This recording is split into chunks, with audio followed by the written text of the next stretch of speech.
L'histoire commence dans un donjon, après un massacre. Plusieurs corps sans vie sont éparpillés sur le sol, et notre protagoniste, nommé Seo, est la seule personne vivante. Il se tient devant un monstrueux serpent terrifiant, et celui-ci se rue sur lui. Seo prend la fuite, mais la bête est implacable. Elle poursuit Seo, et le héros n'a d'autre choix que de contre-attaquer. Malheureusement, sa lame n'est pas assez puissante pour trancher les dents du serpent, il doit donc prendre du recul. Seo saute d'un mur pour prendre de l'élan et se prépare pour son attaque finale. C'est à ce moment que le serpent remarque un changement dans l'épée de Seo, et il modifie son attaque pour simplement le repousser.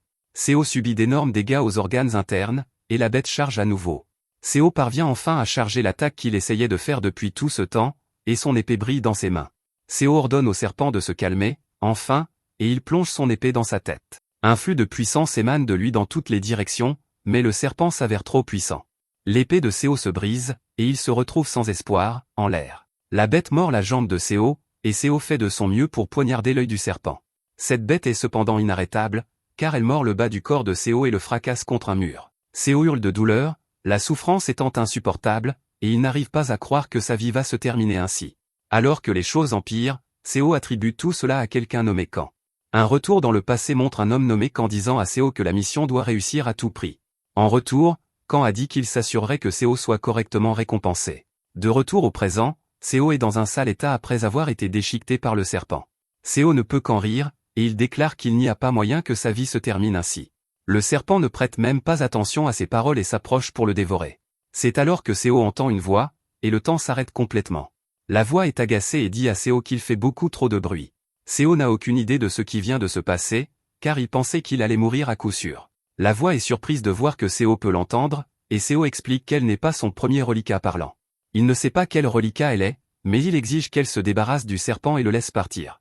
La voix rit au nez de Seo et se demande s'il pense vraiment pouvoir survivre dans son état actuel. Seo regarde son corps en lambeaux, et la voix fait remarquer qu'il a été coupé en deux. Il a de la chance d'être encore en vie, et elle se demande s'il peut encore ressentir la douleur à ce stade. Seo tremble de manière incontrôlable alors qu'il peine à croire ce qu'il voit.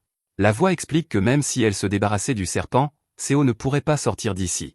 Il tient à peine à la vie, alors elle se demande combien de temps il pense lui rester. Alors que Seo crache du sang, la voix dit que ce sera sa fin, et qu'elle est misérable. Elle dit que Seo était un talent exceptionnel né à la mauvaise époque, destiné à souffrir. Maintenant, il va mourir sans jamais avoir pu utiliser ces petits trucs. Seo lui dit avec colère qu'elle ne sait rien de lui et qu'elle ne fait que parler pour ne rien dire. Il dit qu'il n'a pas vécu ainsi parce qu'il le voulait. Il le faisait uniquement à cause de Kan. Seo déclare que quoi qu'il en coûte, il aura sa revanche. Son cri résonne dans toute la pièce, et la voix le trouve amusant. Elle admet que ce serait dommage de laisser quelqu'un d'aussi talentueux que Seo mourir ici. Une lumière illumine toute la pièce, et Seo est choqué de voir apparaître un corbeau.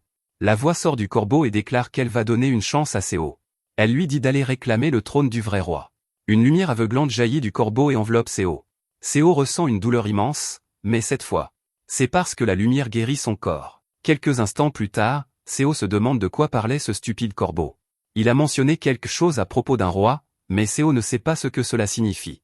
D'après ce qu'il a pu comprendre, cette voix était au moins un reliquat de grade héros, ou peut-être même de grade dieu. Seo essaie d'évaluer sa puissance, mais il se souvient seulement maintenant que sa vie était sur le point de se terminer. Il est choqué de réaliser que ses jambes ont repoussé et que, d'une manière ou d'une autre, il est toujours en vie. Seo regarde autour de lui et voit que tout le monde le fixe. Une femme en colère fait remarquer que Seo est fou et dit au policier de faire quelque chose. Seo ne comprend pas ce qui se passe, mais pour une raison quelconque, il est dans un poste de police. Il est interrogé et un policier lui demande qui il est. Seo a encore du mal à se ressaisir et se demande si tout cela est dû à quelque chose que le corbeau a fait. Il commence à penser que tout n'était qu'un rêve ou peut-être une hallucination. Le policier continue son interrogatoire, mais il est interrompu par de forts feux d'artifice. C'est le premier jour de la nouvelle année, et le policier dit qu'il déteste déjà 2025. Seo est choqué lorsqu'il réalise que nous sommes en 2025, car cela devrait être impossible. 2025, c'était il y a 15 ans, alors il se demande s'il vient de renaître. Si c'est vrai, cela signifie qu'il est revenu dans le temps. Il repense au moment où le corbeau a dit qu'elle lui donnerait une seconde chance pour qu'il puisse réclamer le trône du vrai roi. Seo réalise à quel point cela pourrait être bénéfique, et un sourire apparaît sur son visage. C'est le premier jour de l'année, ce qui signifie que les reliquats qui confèrent des pouvoirs aux gens ne sont pas encore apparus. Il y a eu une lutte acharnée et une énorme compétition pour ces reliquats, mais maintenant, personne n'est au courant. Seo est la seule personne au monde à savoir que les reliquats vont arriver, et notre héros s'excite à l'idée de ce que cela signifie. Il pourra prendre de l'avance et collectionner pour lui-même tous les reliquats qui confèrent divers pouvoirs. C'est alors que la femme en colère fait remarquer que Seo a un comportement étrange. Il marmonne et sourit, alors elle se demande s'il sait même où il se trouve. Seo remarque l'enfant qui est avec la femme et se souvient de ce qui s'est passé. Le petit voyou vient de chercher une bagarre avec lui, alors Seo l'a bousculé. Le gamin est tombé comme un sac de pommes de terre, et c'était comme s'il attendait juste que Seo fasse le premier geste. La femme fait remarquer que Seo a frappé son fils, qui n'est qu'en 3e année de lycée. Cela s'est produit il y a 15 ans dans le passé de Seo, alors il essaie de se rappeler comment il s'en était sorti la première fois. Il se souvient qu'ils avaient exigé une indemnité faramineuse, et qu'il avait dû se mettre à genoux et les supplier de la réduire. Pour empirer les choses, il n'avait pas d'argent à l'époque. La femme hystérique continue de lui crier dessus et va même jusqu'à le frapper. L'essence incroyable de Seo s'active et il l'arrête. Tout le monde est stupéfait, et Seo lui-même n'arrive pas à croire qu'il ait réagi si rapidement. Seo dit à la femme de se calmer, car c'est son fils qui a commencé la bagarre. Il fait également remarquer que l'indemnité est bien trop élevée. Les gens disent toujours que les riches sont les pires, et elle est en train de le prouver. Le gamin s'apprête à attaquer Seo, mais Seo le retourne et le détruit. Seo remarque que son corps est beaucoup plus léger et se demande si c'est parce que la maladie provoquée par les reliquats ne l'a pas encore frappé. C'était quelque chose qui s'était produit dans son passé, et il se demande pourquoi cela ne l'affecte pas. C'est alors que Seo réalise qu'il a dû être renvoyé dans le passé avec toutes ses compétences de combat qu'il a acquises au cours des 15 dernières années.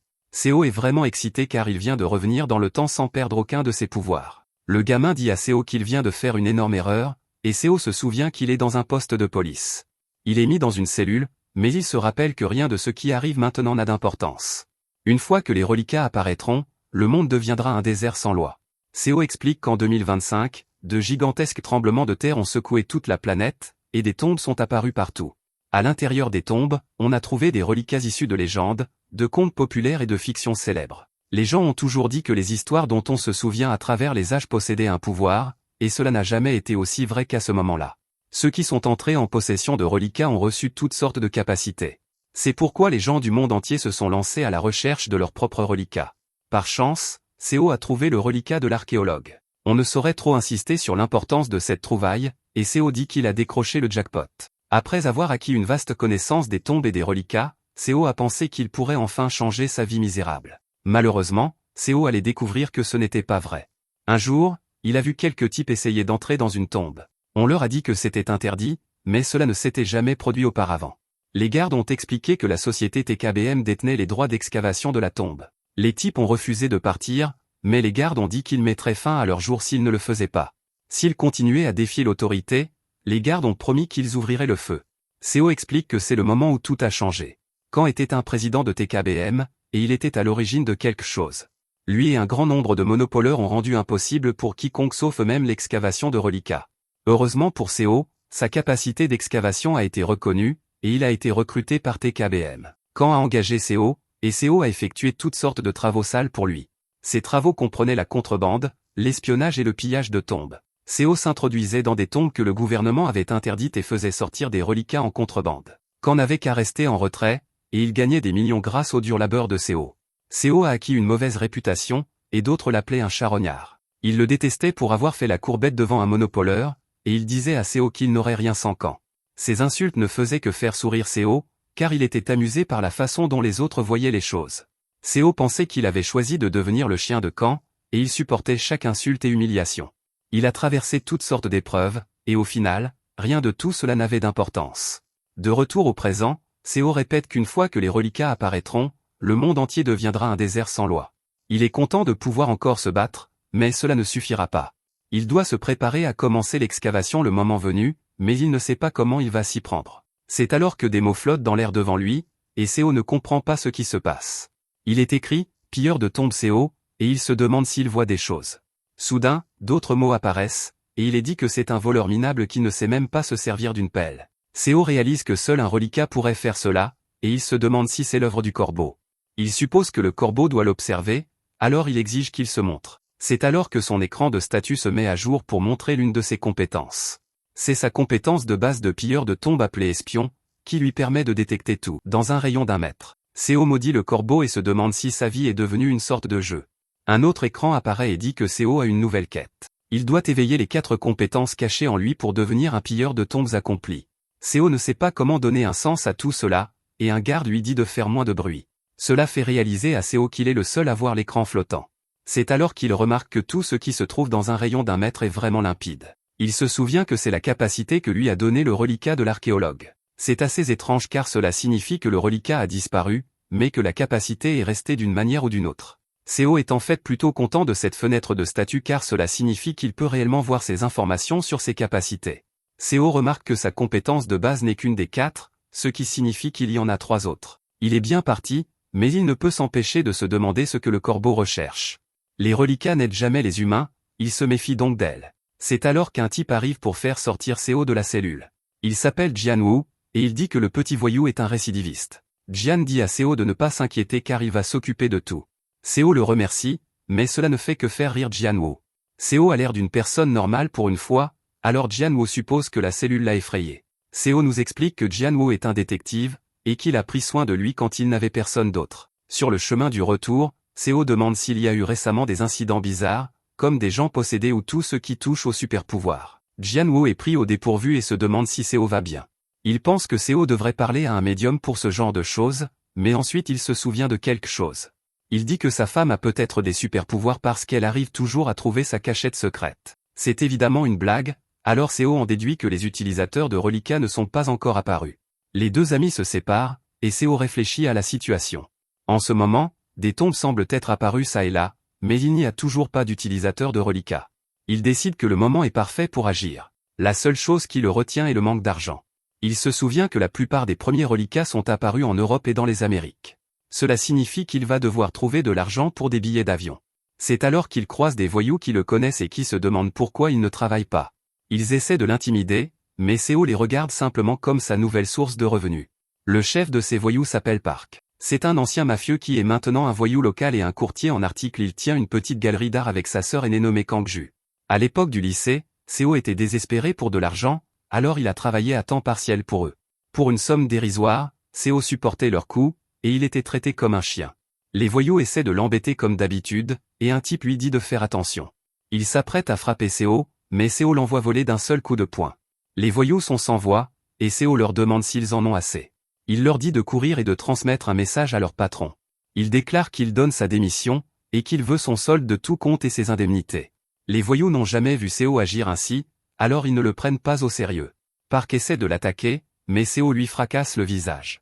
Il détruit vraiment ce type, et il termine ce combat à sens unique par un coup de genou au visage.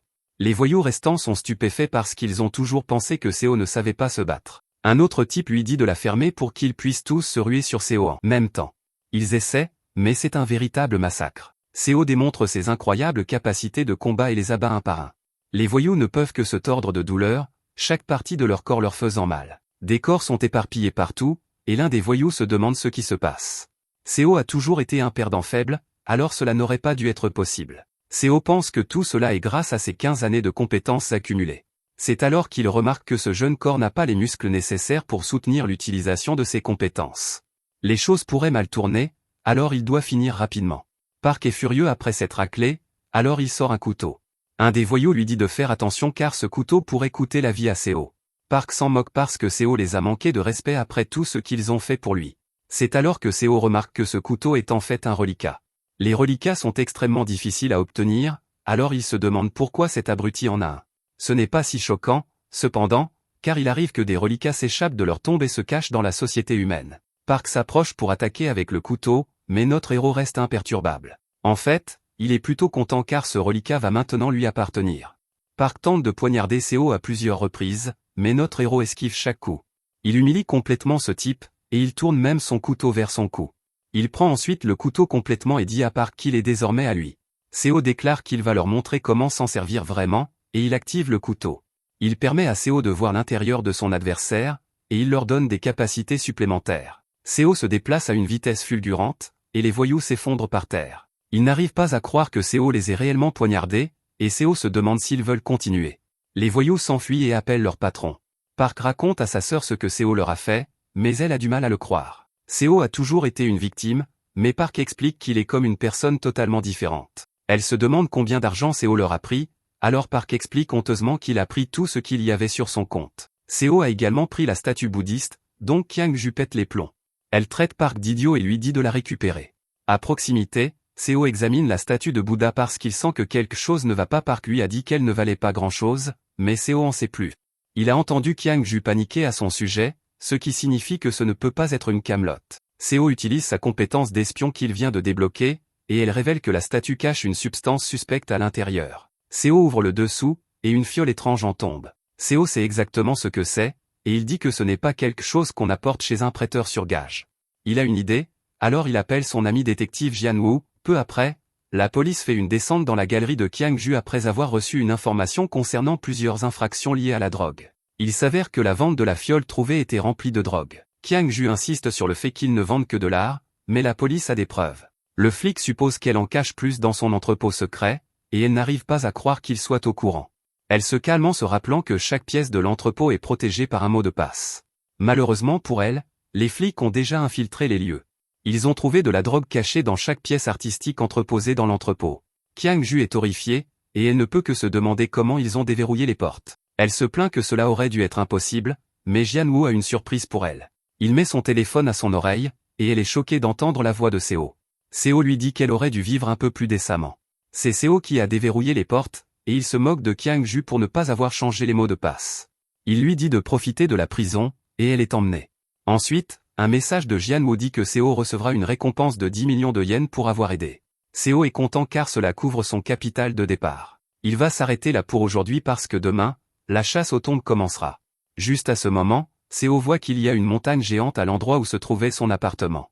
Une tombe est apparue ici, alors il se demande si c'est une bonne ou une mauvaise chance. Perdre sa maison ne le touche guère plus qu'une tombe fraîche vaut bien plus pour lui. Une femme mystérieuse que Seo évite apparaît, et elle parle à son patron.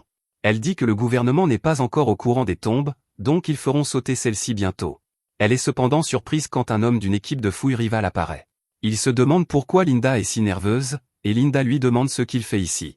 Il déclare qu'il n'a pas besoin qu'un Américain le questionne, et il lui demande comment était le décalage horaire de son vol. Le type s'appelle Rui, et Linda le traite de voleur. Ces deux-là ne se supportent clairement pas, et Rui fait remarquer qu'ils savent tous les deux ce qu'ils recherchent. Il dit à Linda de rester sur ses gardes, sinon son équipe sera celle qui obtiendra la relique. À proximité, Seo est surpris que les deux équipes de fouilles soient déjà là. Il est agacé parce que ces amateurs prévoient de faire exploser toute la tombe avec des explosifs. Il est clair qu'il n'y a pas encore d'experts dans les parages, et c'est parfait pour lui. Juste alors, des symboles commencent à briller, et Seo les reconnaît comme des glyphes funéraires. C'est le langage des reliques, et ils écrivent beaucoup de détails sur eux-mêmes. Si vous pouvez lire les glyphes, vous découvrirez où se trouvent l'entrée et les pièges. Seo dit que les choses commencent déjà bien, et il se prépare à lire les glyphes. À ce moment, son système apparaît parce qu'il a gagné un nouveau titre et débloqué une nouvelle compétence. Cette compétence s'appelle linguistique, et Seo remercie le corbeau d'avoir enfin fait quelque chose d'utile. La compétence linguistique lui donne une meilleure compréhension de toutes les langues. Maintenant, il possède 2 des 4 compétences de base, donc il n'en reste que 2. Seo lit ensuite les glyphes pour trouver l'entrée de la tombe. Il l'ouvre immédiatement, et tout le monde est stupéfait de voir une étrange explosion de puissance. Rui se demande ce que c'est, et on dit aux excavateurs que l'entrée de la tombe s'ouvre. Rui et Linda n'ont aucune idée de ce qui se passe, mais ils se précipitent vers la tombe. Ils n'hésitent même pas et sautent dans l'entrée. À l'intérieur, Seo explore la tombe et finit par trouver la zone qu'il cherchait. Il jette le poignard dans l'eau, et toute la tombe commence à trembler. Une voix déclare qu'elle a un visiteur, et il s'avère que c'est un serpent géant. Il se demande quelle pauvre âme a laissé tomber son trésor dans son étang. Seo l'appelle, et le serpent dit qu'il a été négligent. Il ouvre la bouche pour révéler un couteau en or et un couteau en argent, dont aucun n'est à Seo. Le serpent explique qu'ils sont tombés dans l'étang, et il demande lequel appartient à Seo. Seo reconnaît immédiatement qu'il s'agit d'une épreuve parce que c'est une histoire très célèbre dans le monde entier. Seo sait que n'importe qui pourrait la réussir facilement en étant simplement honnête parce qu'il connaît l'histoire. Il dit au serpent qu'aucun de ses couteaux n'est le sien, alors le serpent dit qu'il est une personne honnête. Il montre à Seo son véritable couteau, et il lui demande si celui-ci est le sien. Ça l'est définitivement, alors notre héros pense que cela suit exactement l'histoire. S'il dit oui maintenant, le serpent lui donnera son véritable couteau ainsi que les couteaux en or et en argent. En plus de tout cela, cela lui permettra aussi de vider la tombe. Pour une raison quelconque, au lieu de simplement dire oui, Seo se demande s'il peut regarder de plus près.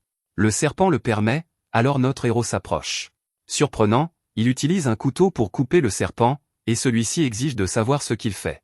Seo lui dit de se taire parce qu'il ne fait pas confiance aux reliques. Il dit qu'il n'y a aucune garantie qu'il sera récompensé pour avoir réussi l'épreuve. Même s'il le récompense, Seo sait qu'il y a toujours des risques, comme la relique qui le transformerait en meurtrier dérangé. Le serpent est choqué parce qu'il n'a aucune idée de comment Seo sait cela. Seo ne le dit pas parce que la vérité réside dans le futur. Il se souvient avoir entendu aux informations que cette relique avait transformé son utilisateur en tueur. Le serpent l'attaque, mais Seo est imperturbable. Il déclare qu'il prendra la relique de force, et il poignarde le serpent à la tête. Le serpent refuse de se rendre, alors Seo enfonce sa lame encore plus profondément.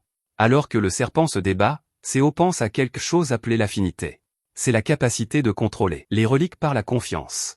Il y a aussi la domination, qui est la capacité de contraindre et de forcer une relique à obéir. Enfin, il y a la compatibilité, qui est le lien idéal entre la relique et le maître. Le serpent se précipite dans l'étang, mais Seo refuse de lâcher prise. Il maudit le serpent d'être si têtu, et il émerge à nouveau de l'eau. Il exige que Seo descende de lui, mais Seo refuse d'écouter les reliques désormais. Il déclare que cette fois-ci, il ne s'embêtera pas avec l'affinité. Seo exige que le serpent obéisse parce que s'il n'admet pas sa défaite, il le détruira simplement. Aucun des deux n'est prêt à abandonner, alors les choses s'aggravent encore. Finalement, la vie du serpent prend fin, et Seo dit qu'il aurait dû lui obéir dès le début. Le serpent se brise en énergie, et finalement la relique apparaît. Elle prend la forme de 2 haches, et Seo dit qu'elles sont magnifiques. Tout ce combat qu'il vient de faire permet à Seo de débloquer sa 3e compétence de base. Elle s'appelle excavation de tombes, et elle lui donne une meilleure compréhension des tombes. Il n'en reste plus qu'une, et il se demande comment la débloquer. Juste alors, un autre écran révèle qu'il a gagné un titre appelé abuseur de reliques. Cela augmente sa domination, mais diminue son affinité. Seo accuse un corbeau pour cela, et il se demande s'il se moque de lui. À ce moment, les excavateurs arrivent, et Rui dit que l'étang est exactement comme la prophétie l'avait annoncé. Il jette quelque chose dans l'eau pour faire sortir la relique, mais Seo pense à quel point ces imbéciles sont en retard. Rui ne comprend pas pourquoi rien ne se passe parce qu'un prophète a dit qu'il n'avait qu'à jeter sa relique dans l'étang. Linda réalise seulement maintenant que son organisation a vraiment un prophète de reliques. Juste alors, la tombe commence à trembler, et ils doivent courir pour sauver leur vie. De retour à la galerie, Park et les autres voyous voient que les flics ont tout pris. Park dit que l'affaire est ruinée, et ils conviennent tous que c'est la faute de Seo. Le type nommé Nobo promet de se venger, mais il est terrifié quand il voit que Seo l'appelle. Il tombe même, mais il se ressaisit pour répondre au téléphone. Seo ne perd pas de temps et dit aux voyous qu'ils vont faire une petite course pour lui. Pendant ce temps, on dit à Rui qu'il y avait en fait une autre prophétie. Son organisation vient seulement de l'apprendre, et elle dit qu'un japonais les a battus pour la relique. On lui dit de rester à l'affût du japonais parce que la prophétie dit des choses assez terrifiantes à son sujet. Elle l'appelle celui qui dévorera le monde. De retour avec notre héros, il dit aux voyous qu'ils iront dans un endroit appelé Midas. Midas est la plus grande maison de vente aux enchères secrètes du monde, et elle est située à Vegas. Seo pense que s'il peut y entrer, il pourrait peut-être découvrir ce que fait une certaine personne. Il dit aux voyous qu'ils iront là-bas pour trouver quelques objets et un homme nommé Jika. Les voyous n'ont aucun moyen d'y arriver, mais Seo leur dit que c'est leur problème. Il dit qu'il les paiera bien pour leur service, donc les frais ne devraient pas compter. Seo dit ensuite que le choix leur appartient. Ils peuvent soit venir volontairement, soit il peut les battre jusqu'à ce que leur vie prenne fin. Le lendemain, Seo dit qu'il est prêt à partir chasser les reliques. Juste alors, il heurte Rui, et Rui lui dit de faire attention. Seo se souvient de lui de la veille, ce qui est une excellente nouvelle. Si Rui est là, alors cela signifie que la prochaine tombe devrait bientôt apparaître. Seo remarque que Rui a une relique sur lui, et il le traite d'idiot pour ne même pas cacher son aura. Rui devient furieux quand Seo l'ignore, alors Seo lui vaporise sa boisson au visage. Seo s'excuse d'un air moqueur, mais cela ne fait qu'énerver encore plus Rui.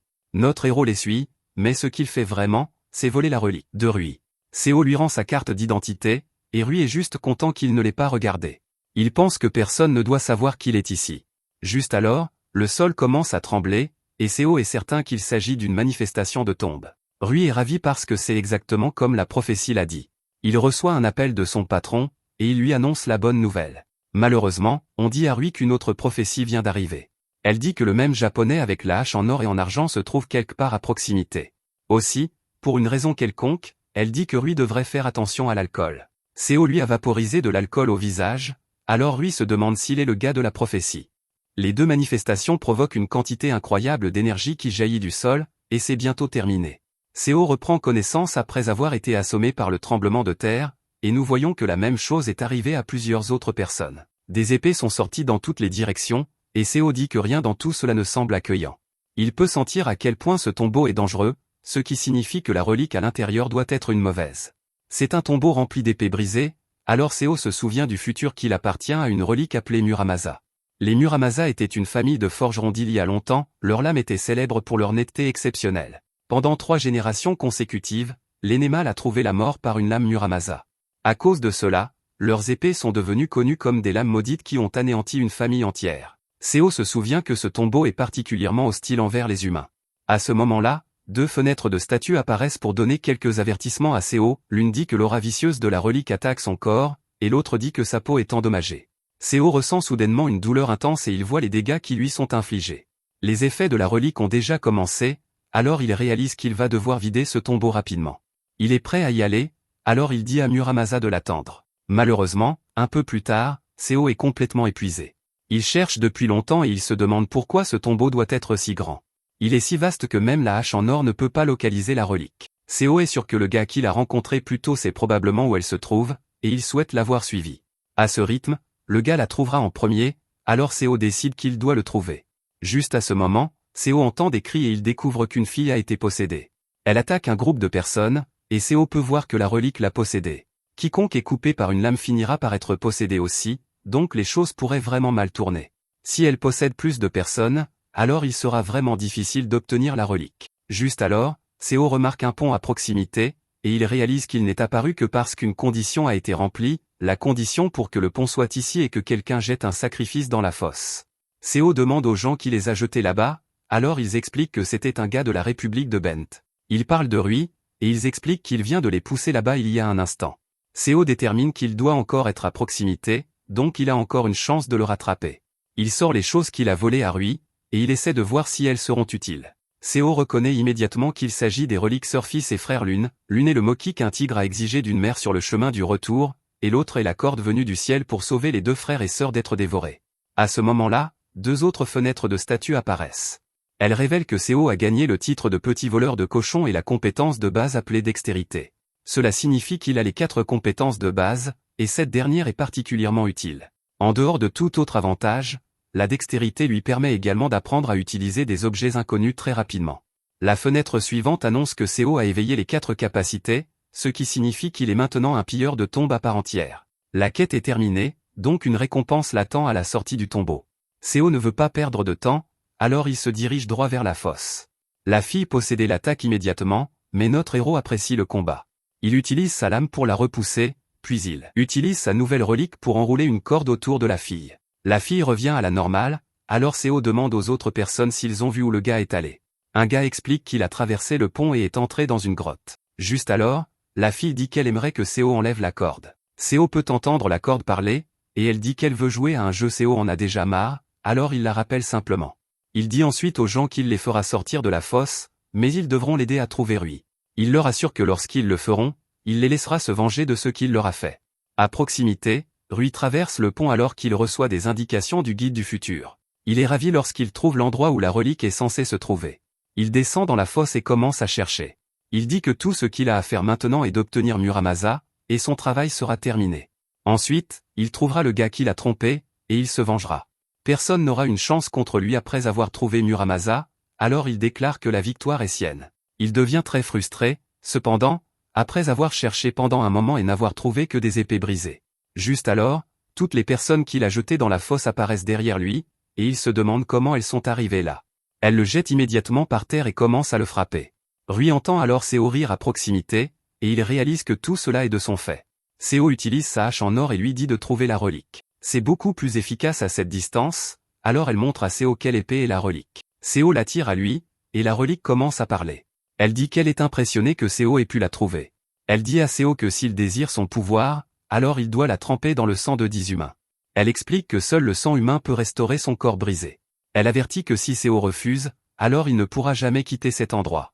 Seo dit immédiatement qu'il déteste les reliques parce qu'elles veulent que les personnes qui les trouvent passent un test. La relique lui dit de ne pas perdre de temps et de commencer à éliminer les humains. Seo refuse, et il se demande comment cette relique aimera le goût de sa domination. Seo commence à affirmer sa domination sur elle, et la relique crie de douleur. Le sol commence à trembler, et Seo dit à la relique que ce sera elle qui passera le test. Il ordonne à Muramasa d'être une bonne épée et d'absorber toutes ses copies. La relique n'a pas d'autre choix, alors elle fait exactement ce que Seo lui dit.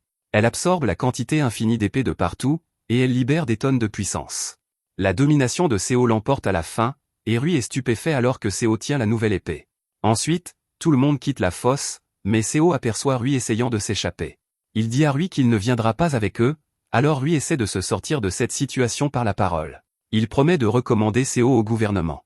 Il dit qu'il paie bien et qu'ils ont la relique de prophétie appelée le guide du futur. Seo connaît déjà tout sur la relique et fait remarquer que le guide du futur ne peut être utilisé que par son propriétaire. Rui explique qu'il y a une entreprise qui peut gérer cela, et qu'ils donneront à Seo beaucoup de soutien. Seo est curieux, alors Rui révèle que l'entreprise s'appelle TKBM. Seo est stupéfait car c'est la société de son futur, et c'est une mauvaise nouvelle pour Rui. Notre héros lui donne juste un coup de pied dans le ventre et le laisse seul dans la fosse. Rui implore la clémence, mais Seo s'en moque complètement. Au lieu de cela, il dit simplement à Rui de demander de l'aide à TKBM. Seo ordonne que le tombeau soit scellé, alors le processus commence. Le tombeau s'effondre sur lui-même, et Rui est laissé pour de bon. Plus tard, les actualités parlent du tremblement de terre et de la façon dont plusieurs structures mystérieuses sont apparues. Des témoins se sont manifestés et ont dit qu'ils avaient été piégés par un gars de la République de Bent. Plusieurs nations ont exprimé leur mécontentement, et la République de Bent n'a pas encore répondu. Ailleurs, nous voyons que le chef de la République de Bent est absolument furieux.